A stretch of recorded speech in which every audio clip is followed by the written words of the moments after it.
The name's Switch Cole, C-O-A-L. I'm an elf, and you don't want to know me. I work for the Naughty Squad.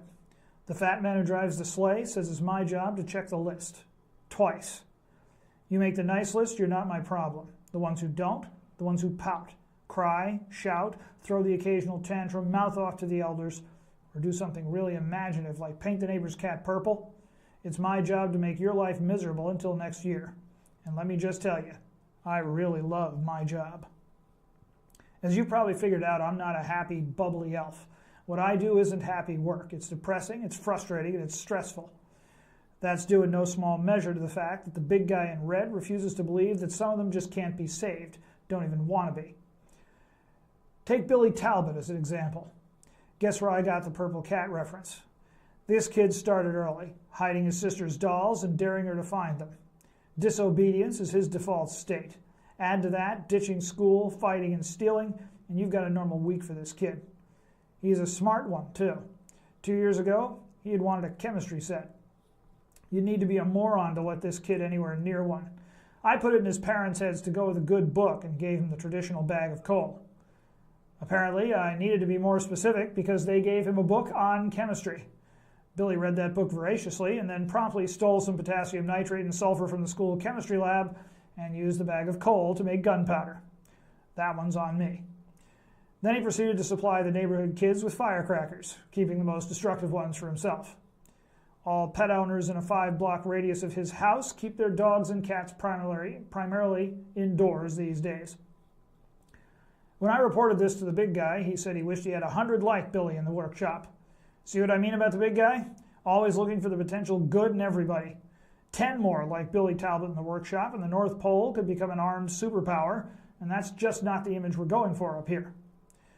Now, lest you think I'm exaggerating, last year Billy wanted a bow and arrow. His parents needed no help from me on that one. They'd learned their lesson from the chemistry book. Long-range weaponry is the last thing you'd want Billy to get his hands on. Next thing I know, he's Googled it and figured out how to make a bow out of PVC. And Mr. Google taught him how to make his own arrows, too. He now has a new use for those firecrackers, by the way. In a rare acknowledgement of the dark side to Billy's untapped potential, the boss suggested a bag of sawdust instead of coal. Fortunately, Billy is not the only one who can use Google. Sawdust could be used to make dynamite, and boy do we not need Billy to replace firecrackers with high explosives. No invention has made my job harder than the internet. I went with a bag of rocks in the hope that his new bow would distract Billy from working on his pitching arm. You do the best you can with what you've got. The jolly old fat man called me into his office today, specifically to discuss Billy Talbot and the kids like him who perennially inhabit the naughty list. He said a new approach was needed to deal with them, and he gave me Billy as a test case. My new job is to find a way to turn Billy Talbot's creative talents, those are the boss's words, not mine, to more beneficial pursuits. Whatever happened to an old-fashioned bag of switches, I'm wondering. Personally, I think the stress of supplying free toys to ever more demanding and largely unappreciative urchins has finally singed the old man's synapses. Okay, I ran by that last part kind of fast. Let's backtrack a little. I go into the boss's office. He offers me a mug of hot chocolate with marshmallows and whipped cream. Santa never adds whipped cream. No simple tantrum or juvenile delinquent this case. Mrs. C puts the cup down, smiles that granny reassurance smile that makes kids mean it when they tell their parents all they really want for Christmas is a good time with the family. She looks at the boss with that ever-present twinkle in her eyes and leaves the room. Santa looked at me. His eyes were merry, but his droll little mouth was not drawn up like a bow. Forget the billboard showing him in his red suit and jolly Christmas smile. A serious Santa is one of the most unnerving things you can see with human or elfin eyes. Switch, I called you in here to discuss an ongoing problem. It isn't just your failure, it's mine too, but we both need to fix it before things get really bad. His voice sounded strangely cheerful and encouraging when he spoke. Yep, all the signs were there. This was bad. One of the first things you want to do in situations like this is narrow the field of inquiry. Only I didn't know what both of us could have failed at. I went for the scientific approach. Could you be more specific, boss? I wasn't aware that you had failed at anything other than the missus saying you needed to gain more weight for Christmas. I viewed that as more of a work in progress. His eyes twinkled. The Clauses have mastered eye twinkling like nobody else. And then he smiled for a second, just long enough to let me know what I'd said had registered. All he said was, "Billy Talbot." Billy again. What had he done this time? And why was I hearing about it from the boss? My staff was usually pretty good about making sure I heard this stuff first. Honestly, Santa, I consider Billy a work in progress too.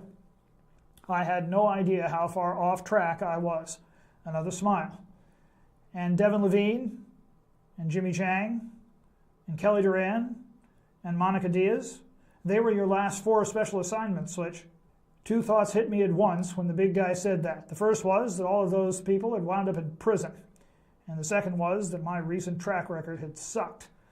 The boss had a point. The purpose of the naughty squad was to turn kids around before they got to that point. I had really let the big guy down. None of us wanted to do that. Not ever. I caught the stricken look as it came to my face a second too late.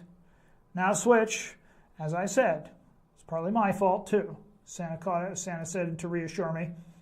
Well, I don't see how, sir. I was really feeling horrible that I had not even noticed my own job performance slipping. More than that, I hadn't really thought well of a kid in a long time. Well, now, Switch, you came up through the ranks of the naughty squad a couple of 100 years ago. The old methods don't work as well anymore. I was slow to realize it, too. Sir, these kids seem to like being disobedient and disrespectful. I really think the ones like Billy don't want to be good. The whole positive motivation thing, they just look at you as an easy mark. Well, now that might be true, Santa replied, of Devin Levine, but I'm not so sure with the others. And I do agree that a certain amount of discipline is desirable, but have you considered that maybe what you call disobedience and disregard for rules is merely misplaced creativity and a questioning nature? Well, I have a hard time seeing the Billy Talbots of the world in that light, sir. Well, I understand, but that's why I've decided to partner you with Trillian Jingles. She came into the squad about 50 years ago, and her solve record just topped yours. I think you can learn something from each other. I downed the rest of my hot chocolate in one gulp, burned my tongue, and went into a coughing spell. Trill Jingles was the most unfailingly positive, optimistic, and cheerful member of the naughty squad. Her track record on paper was really good, as Santa had said, but she'd never dealt with a hard case like Billy Talbot. Against him, I was pretty sure she'd get eaten alive. I tried. Sir, are you sure that's a good idea? He said exactly what I knew he would. Switch, I've given this a lot of thought. I want your word as a North Pole elf in good standing that you'll try your best to work with Trillian. He had me. You ever try to refuse Santa? The only people I've ever seen do it are Mrs. Claus and one crazy elf named Herbie that wanted to be a dentist. Me? I just don't have it in me. Well, sir, if you're sure that's what you want me to do, you have my word. Maybe Trill will see a solution I missed, but I can't promise a miracle. Well, Santa smiled his wise, knowing smile at that and said that he knew I wouldn't disappoint him. I never doubted you, Switch. That's exactly why I want to bring Trillian in on the Billy Talbot case. And nobody is demanding miracles, but I do think Billy deserves one last chance before Christmas. There was a knock at the door. I thought we should all sit down and plan out a strategy. Christmas is only 4 days away, and the deadline for getting Billy off the naughty list is midnight, Christmas Eve day. He looked up and said, "Please come in, Trillian." Trill Jingles was the kind of elf that Tolkien wrote about, the kind that humans fought for in an earlier age. She was tall for an elf, well-formed figure, oval face with a tiny nose and a pair of eyes that you just couldn't stop looking deeply into. Well, now all elves can see into human character some, but Trill, she could give you the impression she saw into your very soul with humans and elves alike. The smile she put on to greet us both just completed the package because we both knew it was real. She looked at me as she spoke, a little nervous. "Mr. Cole, I want you to know that this is your case. You still have final word, and I told the boss I wouldn't take the job under any other circumstances." Now, I would have expected nothing less from Trill as I thought about it. Truth is, she's the kind of North Pole elf that we should all aspire to be. Helpful, kind, honest, unfailingly considerate of others, damn good at making toys, and truth be told, despite her unbridled exuberance and faith in the general goodness of all kids, she's no dizzy dame either. No way I was going to sulk my way through this. The big guy had given me a job, and I had given my word to do my best, even though I thought Billy was a lost cause. Trill, call me Switch. Everybody I like calls me Switch. Thanks, Switch. I was really nervous about coming in on your case like this.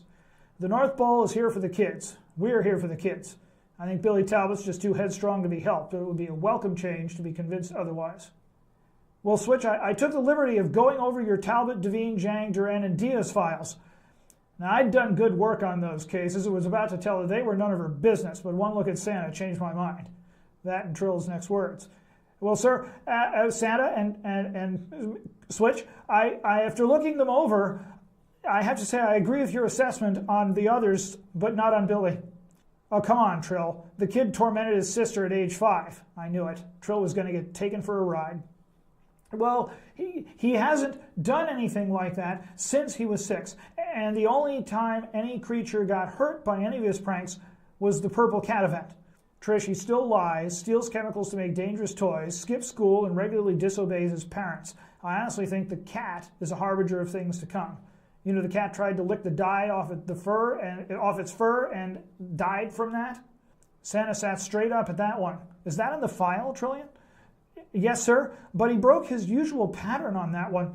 He fessed up to it. That didn't convince me for a second. He was parlaying his punishment down by confessing before he got caught. He's done it before. I told Trill the same. Well, Trill answered, usually he denied it first and then confessed when that didn't work. This time he came right out and admitted it to it. That might indicate his conscience is starting to bother him. He also seemed genuinely sorry about hurting the cat. I think something has changed here. I was getting a bit exasperated, but I took a calming breath and tried to make her understand. Look, Trill, I admit he's changed his M.O., but that doesn't mean he's turned over a new leaf. It just means he's figured out a better way to deal with getting caught. Sorry for getting caught can look an awful lot like sorry for the act. Santa held up his hand at that one. Now Switch, you know better than that. We have to check it out. Do you really want to give up if there's any chance that even a boy like Billy might be turned around? I was clearly outnumbered and not going to win this one. All right, Trill, if you want to go down south, we can look into it personally. Just don't be too disappointed if it turns out I'm right. That settles it, Santa replied. I have Blitzen harnessed to a small sleigh. He's familiar with the territory. Good luck to you both. Well, that brings everybody up to speed. We thanked the boss for the use of the sleigh, said our hellos to Blitzen when we got to the hangar barn, and took to the air. Riding in the small sleigh is like being strapped to the nose of a rocket. It's open air, no doors, and moving really fast, one of the reindeer pulling it. It has no seat belts or harness, just a grab bar to hold onto, which I clung to with white knuckles. Fortunately, the magic that lets a reindeer fly negates most of the laws of physics, which it would kind of have to do when you think about it. But it still scares the hell out of me. Billy lived in a place called Townsville. You may have heard of it before. Trillian drove and seemed to relish the high-speed turns. Could have been worse.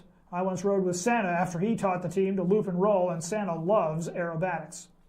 A few white-knuckled moments later, we landed in Townsville. Trill's first stop was the pet cemetery where Mr. Baubles, the late purple cat, was buried. We cloaked ourselves from human sight and headed for the cat's grave.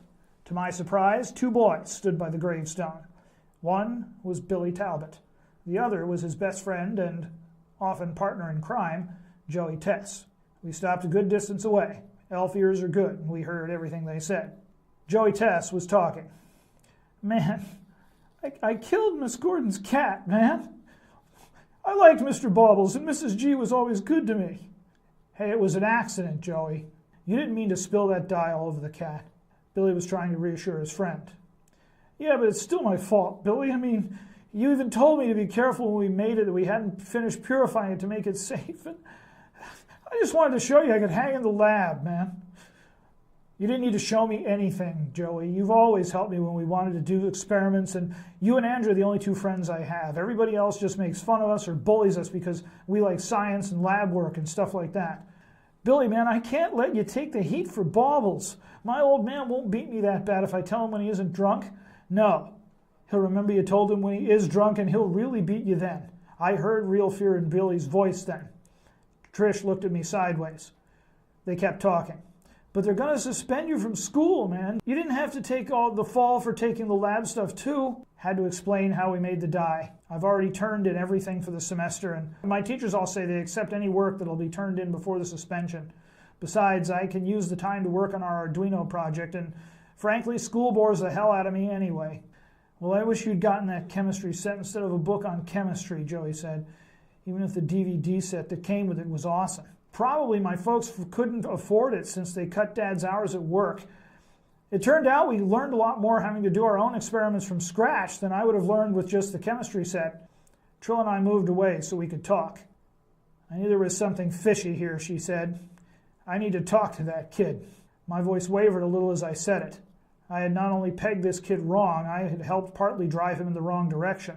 I put on a glamour that made me appear human and walked up to the grave. As I got up to the two boys, I said, "That was a noble thing you did, Billy, taking one for a friend like that. But it's still a lie, and you stole chemicals on top of it." They hadn't realized I was there, of course, and jumped at the sound of my voice. Billy recovered fast. I got to give him credit. "Who are you?" "You might say I'm the guy who suggested getting that chemistry text to your parents." "So you know my parents. You going to tell them everything?" He looked crestfallen, thinking the game was up and I'd go get his folks and tell the real story. "No, Billy, I'm not. Telling them is your responsibility. You two need to come clean on this, at least to Billy's parents. And Billy, no more lying or stealing. I'll know." I looked him right in the eye and let him see just barely through the glamour. He took a step back when he saw raw elfin presence. We don't use it much, but it makes an impression on humans. Trust me. He nodded. "Okay, Mr. Cole. Switch Cole." "Really? Man, you must have gotten a lot of fights at school." I gave Billy a look that made it clear I wasn't in a humorous mood. "Your parents, Billy." That wiped the smirk off his face, and he said, "Yeah, I said I would, and I meant it. We'll head to my place right now." They left on their bikes, I recloaked, and joined Trillian. "Well?" she asked. "Well, what?" I admit they were mitigating circumstances there, but he wasn't exactly honest. "You're being stubborn, Switch. He's an outcast in school, taking care of the few friends he's got, and that also explains some of the fighting."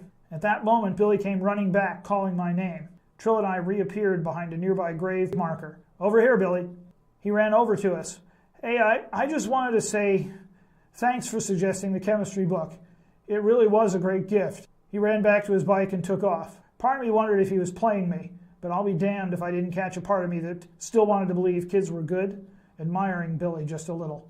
I turned to see Trillian looking at me with a cocked eyebrow and reading me like a book. "Oh, stop it, Trill. If he goes straight home and comes clean about everything to his parents, I'll recommend Santa upgrade his status from naughty to check twice. And then I'll tell Santa to get him the chemistry set, too." As I clung for dear life to the grab bar when Trill drove us back north, I realized I was feeling good about my job for the first time in a long while. It occurred to me that I couldn't have gotten a better Christmas present than that. Well, of course I do work for Santa Claus. Merry Christmas, everybody.